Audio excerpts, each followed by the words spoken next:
திண்டுக்கல்லில் பல்வேறு நலத்திட்ட உதவிகளை வழங்கிய பிறகு முதலமைச்சர் மு.க.ஸ்டாலின் பேசி வருகிறார். அந்த காட்சிகளை பார்க்கலாம். அவர்களே, சக்கரபாணி அவர்களே, நாடாளுமன்ற உறுப்பினர்கள்,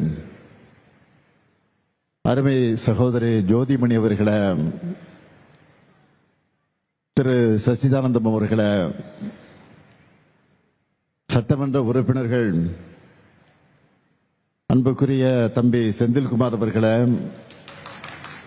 திரு காந்திராஜன் அவர்களே,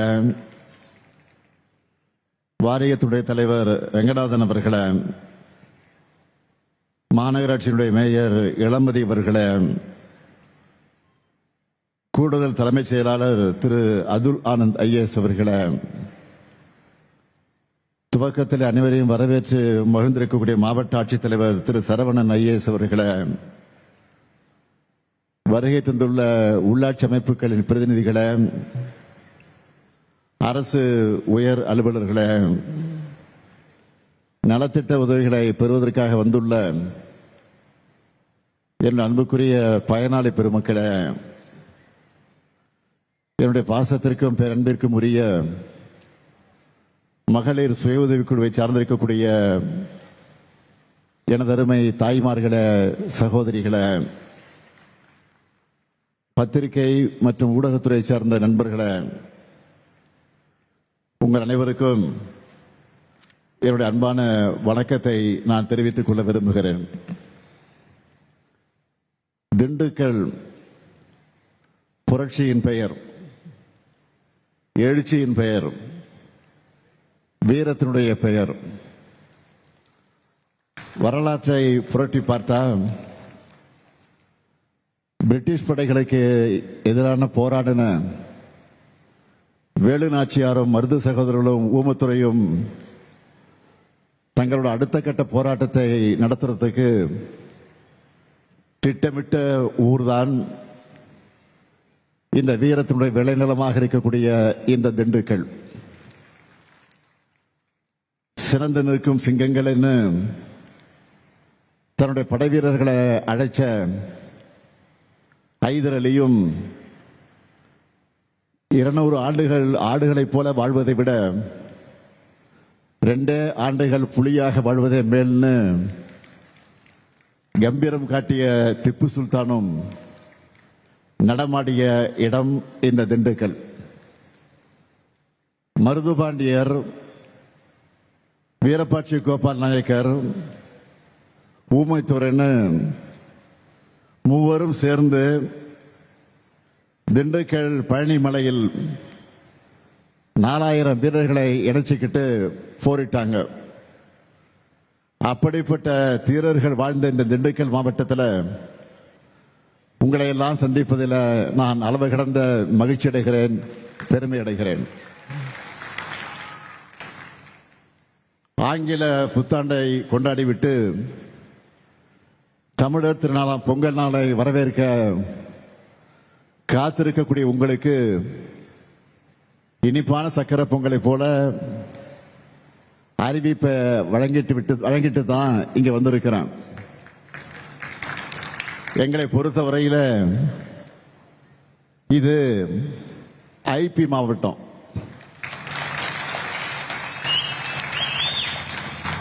திண்டுக்கல் பூட்டு எவ்வளவு உறுதியானதோ அதே அளவுக்கு உறுதியோட இந்த மாவட்டத்தை கட்டி காத்து வளர்ச்சியை நோக்கி அழைத்து சென்று கொண்டிருக்கிறார் நம்முடைய மாண்புமிகு அமைச்சர் ஐபி அவர்கள். அதேபோல உணவுத்துறை அமைச்சர் சக்கரபாணியும் தொடர் வெற்றிக்கு சொந்தக்காரராக இருக்கிறார். அவருடைய துறையில நம்ம திராவிட மாடல் அரசு செஞ்சிருக்கக்கூடிய ஒரே ஒரு சாதனையை பற்றி நான் சொல்ல விரும்புகிறேன். அதிமுக ஆட்சியின் 10 ஆண்டு கால கொள்முதல் செய்யப்பட்ட நெல் அளவு 1,79,81,152 மெட்ரிக் டன். ஆனா நம்ம திராவிட மாடல் ஆட்சியில வெறும் 4.5 ஆண்டுல, நல்லா கவனிங்க, 4.5 ஆண்டு, அதான் சொன்னது 10 வருஷம் அதிமுக ஆட்சி, இப்ப சொல்றது 4.5 ஆண்டுகள்ல 1,99,75,710 மெட்ரிக் டன் கொள்முதல நாம செஞ்சிருக்கிறோம். நல்லா கவனிங்க, அதிமுக 10 ஆண்டுகளை விட நம்மோட 5 வருஷத்துல 19,94,558 மெட்ரிக் டன் அதிகமாக நாம கொள்முதல் செஞ்சிருக்கிறோம். இது சாதாரணமானதல்ல, மிகப்பெரிய சாதனை. இந்த சாதனைக்கு சொந்தக்காரர் தான் நம்ம சக்கரபாணி. இன்றைய விழாவை பொறுத்த வரைக்கும் 337 கோடியே 84 லட்சம் ரூபாய் மதிப்பிலான 111 முடிவுற்ற பணிகளை திறந்து வச்சு 174 கோடியே 20 லட்சம் மதிப்பிலான 212 புதிய பணிகளுக்கு அடிக்கல் நாட்டி 2,62,864 பயனாளிகளுக்கு 1,082 கோடிய மதிப்பில் பல்வேறு நலத்திட்ட உதவிகள் வழங்கக்கூடிய நிகழ்ச்சிக்கு நான் இங்கே வந்திருக்கிறேன். மொத்தம் 595 கோடி ரூபாய் மதிப்பிலான விழாவாக, ஏன் ஒரு மாபெரும் விழாவாக இது அமைஞ்சிருக்கு. இங்கே கூடியிருக்கக்கூடிய உங்களை பார்க்கிறப்போ இது அரசு விழாவா இல்ல ஒரு மாநாடா என்று வியப்பா இருக்கு.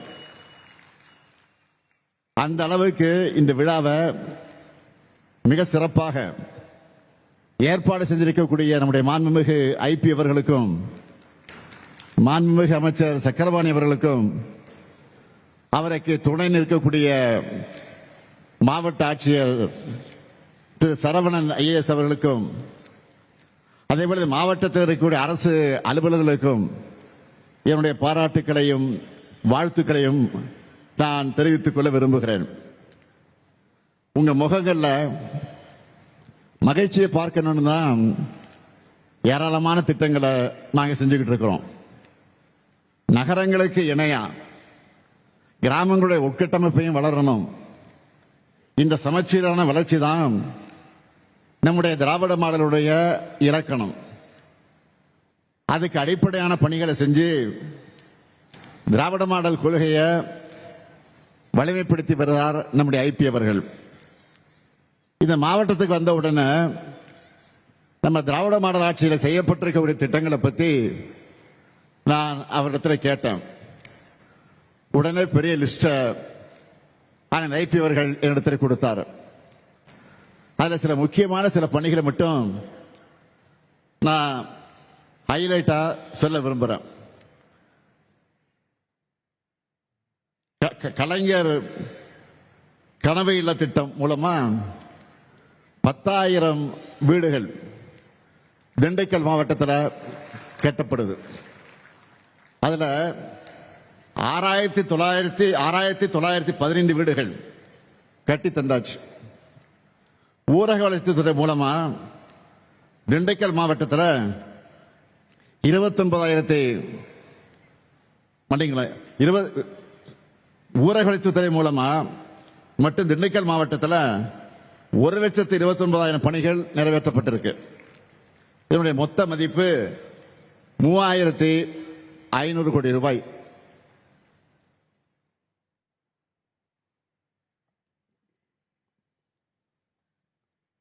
$27,973 பேருக்கு இலவச வீட்டுமனை பட்டா வழங்கப்பட்டிருக்கு.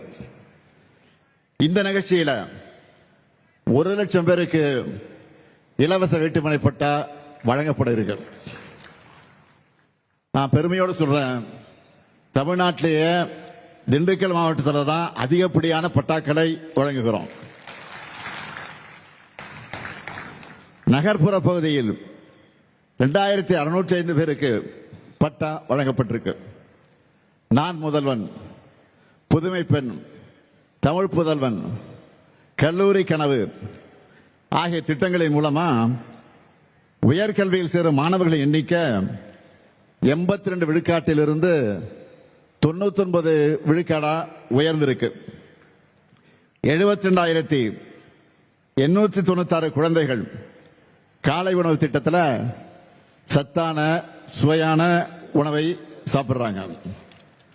கலைஞர் மகளிர் உரிமை திட்டம் மூலமா திண்டுக்கல் மாவட்டத்தில் 4,433 பெண்களுக்கு மாதந்தோறும் 1000 ரூபாய் உரிமை தொகை வழங்கப்படுது. இப்போ இரண்டாம் கட்டமாக 53,179 பேருக்கு கொடுக்கிறோம்.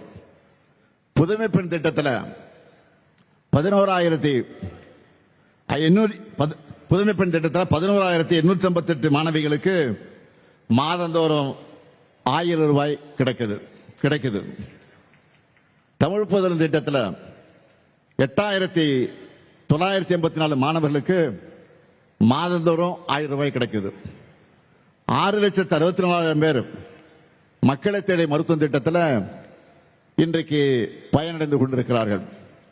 இன்னுயிர் காப்போம் நம்மை காக்க 48 திட்டத்தில் இதுவரை 9,000 பேரோட உயிர்களை காப்பாற்றி இருக்கிறோம். முதலமைச்சரின் விரிவான மருத்துவ காப்பீடு திட்டம் மூலமா இதுவரை 1,23,000 பேருக்கு உயிர் காக்கும் சிகிச்சைகள் வழங்கப்பட்டிருக்கு. நான் முதல்வன் திட்டம், அந்த திட்டத்தில் 89,000 மாணவர்களுக்கு திறன் பயிற்சிகள் வழங்கப்பட்டிருக்கு. உங்களுடன் ஸ்டாலின் முகாம் நடத்தினோம். அந்த முகாமில் இதுவரை 1,65,000 பேர் பயன்பெற்றிருக்கிறாங்க. அதேபோல் நலம் காக்கும் ஸ்டாலின் அந்த மருத்துவ முகாம்களில் 26,000 பேர் இதுவரை பயனடைந்திருக்கிறாங்க. முதியோருக்கு மாற்றுத் திறனாளிகளுக்கும் ரேஷன் பொருட்களை வீடு தேடி சென்று வழங்குகிற தாய்மான திட்டத்தில் 90,000 பேர் இந்த மாவட்டத்தில் பயன்பெற்றுக் கொண்டு வர்றாங்க. தொடர்ந்து அவங்க பயன்பெற்றுக் கொண்டிருக்கிறாங்க. ஒவ்வொரு மாதமும் அது வழங்கப்பட்டுக் கொண்டிருக்கிறது. அதேபோல் கலைஞரின் அனைத்து கிராம ஒருங்கிணைந்த வேளாண் வளர்ச்சி திட்டத்தின் கீழ் 64,000 பேர் பயன்பெற்றிருக்கிறாங்க. வெற்றி நிச்சயம் அந்த திட்டத்தில் பயிற்சி பெற்ற 166 இளைஞர்கள்ல வேலைவாய்ப்பு பெற்றிருக்கிறாங்க. திண்டுக்கல் மாநகராட்சி 6 பேரூராட்சிகள் திண்டுக்கல் மற்றும் கரூர் மாவட்டங்களில் இருக்கக்கூடிய 1,422 ஊரக குடியிருப்புகளுக்கான காவேரி நீரை ஆதாரமாக கொண்ட கூட்டு குடிநீர் திட்டத்தை தொடங்கி வச்சிருக்கிறேன். இதன் மூலமா 8,27,000 பேர் மக்கள் பயனடைய போறாங்க.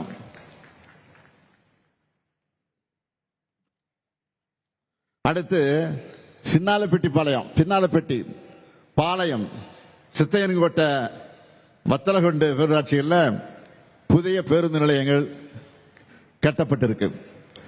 பல்வேறு ஊர்களில் பள்ளிகளில் புதிய வகுப்பறைகள் கட்டப்பட்டு வருது. அருள்மிகு பழனியாண்டவர் மகளிர் கலைக்கல்லூரியில் கூடுதல் வகுப்பறைகள், நூலகம், ஆய்வகம் கட்டப்பட்டு வருது. இலங்கை தமிழர் மறுவாழ்வு முகாம், மகளிர் சுய உதவி குழுக்களுக்கான தொழிற்கூடம் கட்டப்பட்டிருக்கு. சிறுமலையில் பல்லுயிர் பூங்கா அமைக்கப்பட்டிருக்கு. இன்றைய விழாவில் அடிக்க நாட்டப்பட்டிருக்க மிக முக்கியமான திட்டங்களை சிலவற்றை மட்டும் நான் சொல்றேன். பழனி முருகர் கோயில், அந்த கோயிலுக்கு வரக்கூடிய பக்தர்கள் ஓய்வெடுக்க மண்டபம் கட்டப்படவிருக்கு. ஒட்டஞ்சத்திரம் நகராட்சி காந்தி மார்க்கெட் வளாகத்தில் மேற்கூரை அமைக்கக்கூடிய பணி நடந்து கொண்டிருக்கிறது. பண்ணைக்காட்டில் துணை மின் நிலையம், ஒட்டஞ்சத்திரம் கோதையரம்புரையில் தானிய சேமிப்பு கிடங்கு, பல்வேறு ஊர்களில் வேளாண்மை கூட்டுறவு கடன் சங்க கட்டிடங்கள், பெருமாள் மலையில் பொது சுகாதார அலுவலக கட்டிடம், பூம்பாறை பூளத்தூர்ல துணை சுகாதார நிலையம் உள்ளிட்டவை அமையவிருக்கு. இத்தனை முத்திரை திட்டங்களும் உட்கட்டமைப்பு பணிகளும் சிறு தொடக்கம் மட்டும்தான். அதுக்குன்னு இவ்வளவு தூரம் வந்துட்டு உங்களுக்கான புதிய அறிவிப்புகளை வெளியிடாம நான் போவேனா? போனால்தான் ஐபிஎன் விடுவாரா? சக்கரவணை தொல்லை தாங்க முடியாதப்புறம் செந்திலாக இருந்தாலும் சரி, இங்க இருக்கக்கூடிய நாடாளுமன்ற உறுப்பினர் ஜோதிமணியாக இருந்தாலும் சரி, அதே போல நம்முடைய மார்க்சிஸ்ட் கம்யூனிஸ்ட் கட்சியினுடைய நாடாளுமன்ற உறுப்பினராக இருந்தாலும் சரி, அவங்களும் தொடர்ந்து கேட்பாங்க. ஆக இதையெல்லாம் உணர்ந்துதான் அடுத்த பாய்ச்சலுக்கான 8 புதிய அறிவிப்புகளை இந்த மேடையில் உங்க முன்னாடி வெளியிடுவதற்கு நான் மகிழ்ச்சி அடைகிறேன். முதலாவது அறிவிப்பு, திண்டுக்கல் மாநகராட்சி பகுதிகளில் சாலை, தெருவிளக்கு, குடிநீர் போன்ற அடிப்படை வசதிகள் 14 கோடியே 20 லட்சம் ரூபாய் செலவில் மேம்படுத்தப்படும். இரண்டாவது அறிவிப்பு, திண்டுக்கல் மாநகராட்சியில் இப்ப இருக்கக்கூடிய பழைய பாதாள சாக்கடை மற்றும் சுத்திகரிப்பு நிலையம் 8 கோடி ரூபாய் மதிப்பீட்டில் சீரமைக்கப்படும். மூணாவது அறிவிப்பு, பழனி தண்டாயுதபாணி சுவாமி திருக்கோயில் புனித தீர்த்தலங்களான இடுமன்குளம் மற்றும் சண்முகாநதி 6 கோடி ரூபாய் செலவில் மேம்படுத்தப்படும். நாலாவது அறிவிப்பு, புதிதாக தொடங்கப்பட்டிருக்கக்கூடிய நத்தம் கலை மற்றும் அறிவியல் கல்லூரிக்கு 18 கோடியே 50 லட்சம் ரூபாய் மதிப்பீட்டில் புதிய கட்டடம் கட்டப்படும். ஐந்தாவது அறிவிப்பு, அதிக அளவில் முருங்கை பயிரிடப்படுற ஒட்டஞ்சத்திரத்துக்கு பக்கத்தில் இருக்கக்கூடிய மார்க்கம்பட்டியில் உலகத்தரத்திலான முருங்கை ஏற்றுமதிக்கான பதப்படுத்தும் தொழிற்சாலை 7 கோடி ரூபாய் செலவில் அமைக்கப்படும். ஆறாவது அறிவிப்பு, கொடைக்கானல் மலைப்பகுதிக்கு வர்ற சுற்றுலா பயணிகளுக்கு 100 ஏக்கர் பரப்பளவுள்ள அனைத்து உட்கட்டமைப்பு வசதிகளுடன் கூடிய உலகத்தரம் வாய்ந்த சுற்றுலா முதலீட்டு பூங்கா கொடைக்கானல் வட்டம் வில்பட்டி ஊராட்சியில் சிப்காட் மூலமாக அமைக்கப்படும். ஏழாவது அறிவிப்பு, கண்வளை கிழங்கு உற்பத்தியில் நம் நாட்டிலேயே தமிழ்நாடு தான் முன்னணியில் இருக்கு. பெரும்பாலும் ஏற்றுமதி செய்யப்படும் இந்த பயிருக்கு நிலையான நியாயமான விலை கிடைக்க சம்பந்தப்பட்ட ஒன்றிய அரசு துறையோடு இணைந்து நடவடிக்கை எடுக்கப்படும். எட்டாவது அறிவிப்பு, ஒட்டஞ்சத்திரம் நகராட்சியில் அதிகமாக குடியிருப்புகள் பகுதிகளில் 17 கோடி செலவில் புதிய கழிவுநீர் கால்வாய் அமைக்கப்படும். ஆக இப்படி திண்டுக்கலுக்கு மட்டும் இல்ல, ஒவ்வொரு மாவட்டத்துக்கும் என்னென்ன தேவைகள் பார்த்து பார்த்து வேலையெல்லாம் செஞ்சுக்கிட்டு இருக்கோம். இதனால தமிழ்நாடு வரலாறு காணாத வளர்ச்சியை இன்றைக்கு பெற்று வீர நடை போட்டுக் கொண்டிருக்கிறது. உறுதியா நம்ம கூட நிக்குது. கடந்த 4 ஆண்டுகளா நாட்டு மக்கள் எல்லாருமே பாராட்டுகிற அளவுக்கு சாதனை திட்டங்களை செஞ்சுட்டு இருக்கக்கூடிய நம்ம திராவிட மாடல் அரசு 2026 புத்தாண்டு பிறந்ததுமே இன்னும் நிறைய திட்டங்களை அறிவிச்சிருக்கிறோம். நீங்க எல்லாரும் செய்திகளில் பார்த்திருப்பீங்க.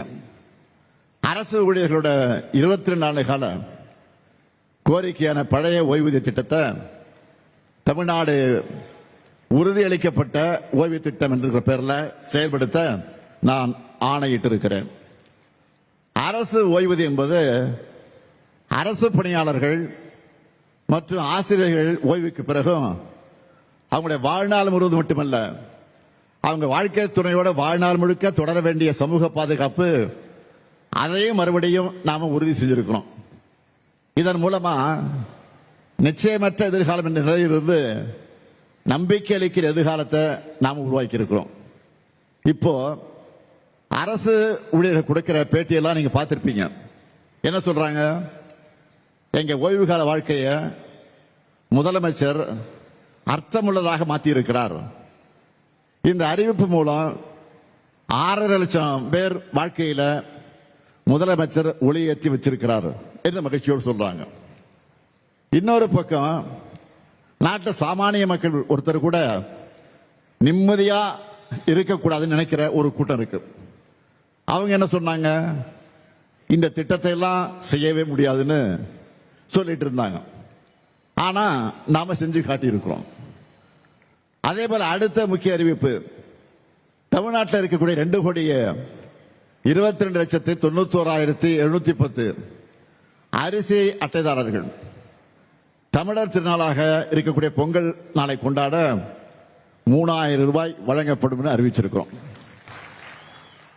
அந்த ரொக்கம் மட்டுமல்ல, பொங்கல் பரிசு தொகுப்பா 1 கிலோ பச்சரிசி, 1 கிலோ சர்க்கரை, ஒரு முழு நீள கரும்பு வழங்கவும் ஆணையிட்டு இருக்கிறேன். அது மட்டுமல்ல, பொங்கல் திருநாளை முன்னிட்டு வழங்கப்பட இருக்கக்கூடிய வேஷ்டி சேலைகள் எல்லா மாவட்டங்களுக்கும் இதுவரையில் எந்த வருஷமும் இல்லாத வகையில் முன்கூட்டி அனுப்பி வைக்கப்பட்டிருக்கு.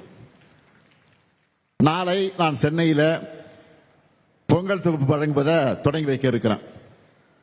அதை ஒட்டி எல்லா மாவட்டத்திலையும் 3,000 ரூபாய் ரொக்க பணம், பரிசு தொகுப்பு, வேஷ்டி சேலைன்னு எல்லாம் சேர்த்து மொத்தமா 7,600 கோடி ரூபாய் மதிப்பீட்டில் வழங்க போறோம். வர்ற பொங்கல் உங்க முத்துவேல் கருணாநிதி ஸ்டாலின் உங்களுக்காக தரக்கூடிய மகிழ்ச்சி பொங்கல். இது மட்டுமா, 2 நாளைக்கு முன்னாடி 20 லட்சம் மாணவர்களுக்கு லேப்டாப், மடிக்கணினி லேப்டாப் வழங்கக்கூடிய திட்டத்தை, உலகம் உங்கள் கையில் என்கிற திட்டத்தை நான் தொடங்கி வச்சேன். அது முதற்கட்டமா 10 லட்சம் மாணவர்களுக்கு தமிழ்நாடு முழுக்க நாம கொடுத்திருக்கிறோம். இதனால அரசு பொறியியல், கலை மற்றும் அறிவியல், மருத்துவம், விவசாயம், சட்டக்கல்லூரி, பாலிடெக்னிக், ஐடிஐ போன்ற அனைத்து படிப்புகளை சார்ந்த மாணவர்களுக்கும் லேப்டாப் வழங்கப்படுது.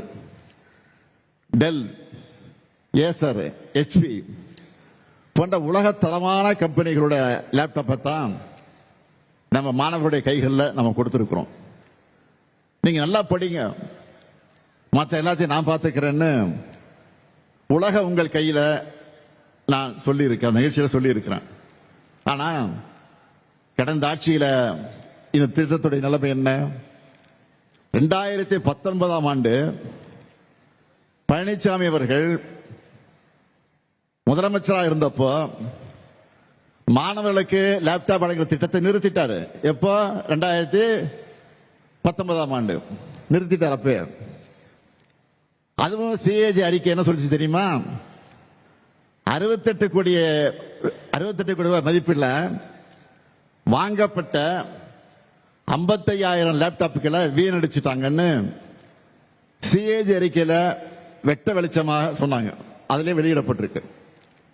இது பத்தி மாண்புமிகு எதிர்க்கட்சி தலைவர் பழனிசாமி அவர்களுக்கு ஏதாவது சந்தேகம் இருந்தா 2023ஆம் ஆண்டு ஏப்ரல் மாதம் தமிழ்நாடு சட்டமன்றத்தில் தாக்கல் செய்யப்பட்டிருக்கிற அறிக்கை எடுத்து நீங்க பார்க்கலாம், ஆதாரமா இருக்கு. சோசியல் மீடியால 2 நாளைக்கு முன்னாடி ஒருத்தர் ஒரு செய்தியை போட்டிருந்தார்.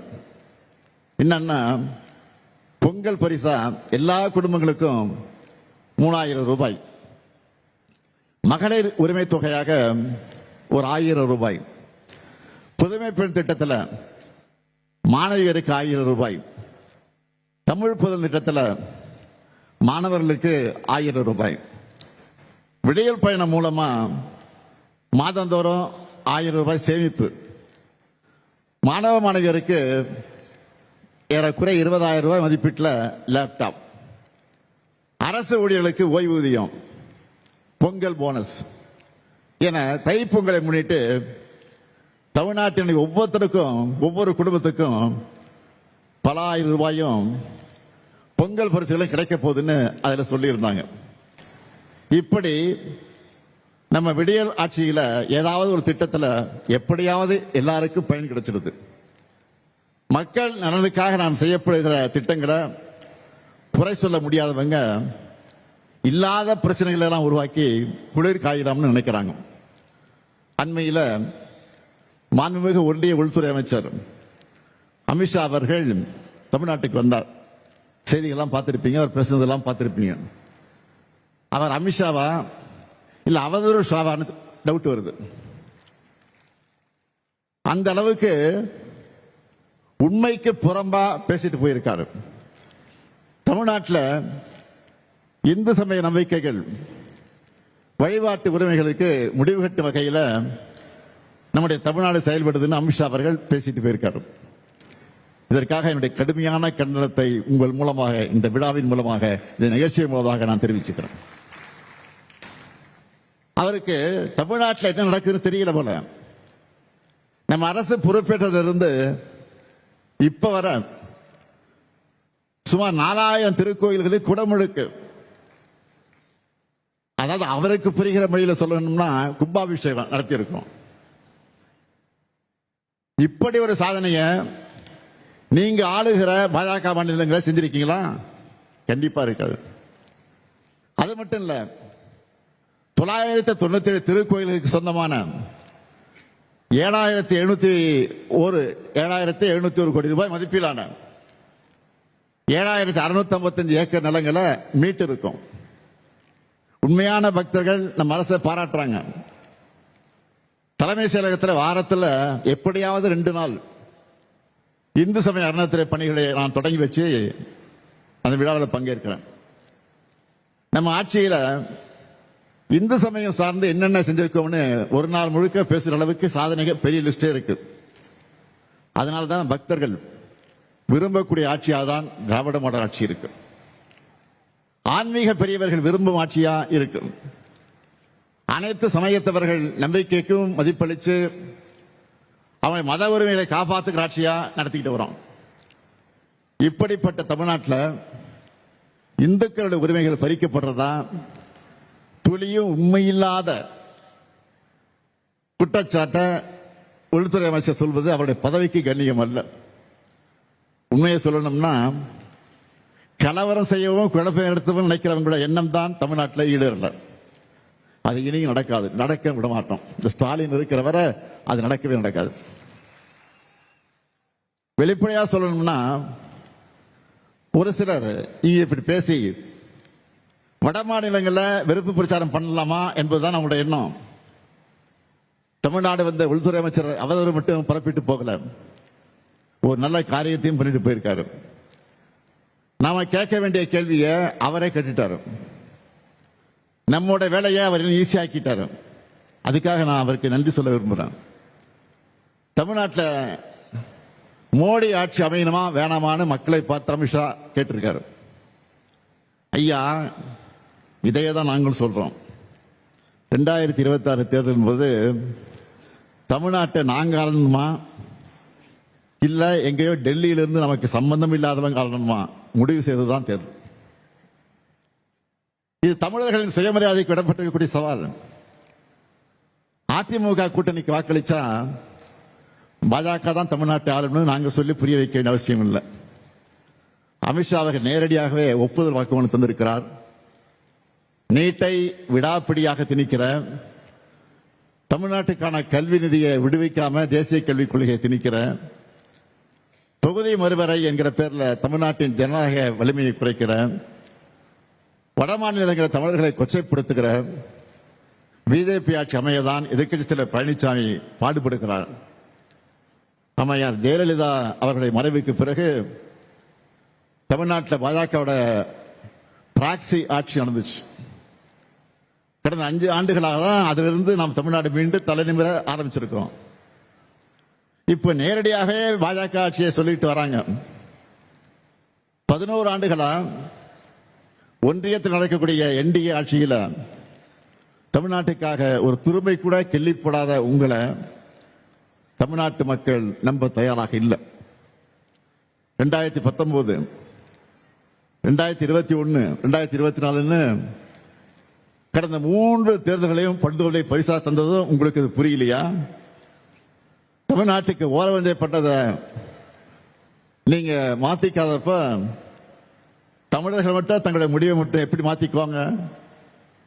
மக்கள் எப்போதும் நம்ம அரசு பக்கம் தான் இருக்காங்க. திரும்பவும் நாங்க தான் வருவோம், நல்லாட்சியை தொடருவோம். எதிலும் நம்பர் 1, எல்லா துறையிலும் ஏற்றம்னு இதுவரை காணாத வளர்ச்சியை நோக்கி தமிழ்நாட்டை கொண்டு செல்வோம். திராவிட மாடல் 2 2.0 இன்னும் பெரிய சாதனைகளை படைப்போம் என்று கூறி உங்கள் அனைவருக்கும் மீண்டும் ஒரு முறை வணக்கத்தை தெரிவித்து விடைபெறுகிறேன். நன்றி, வணக்கம்.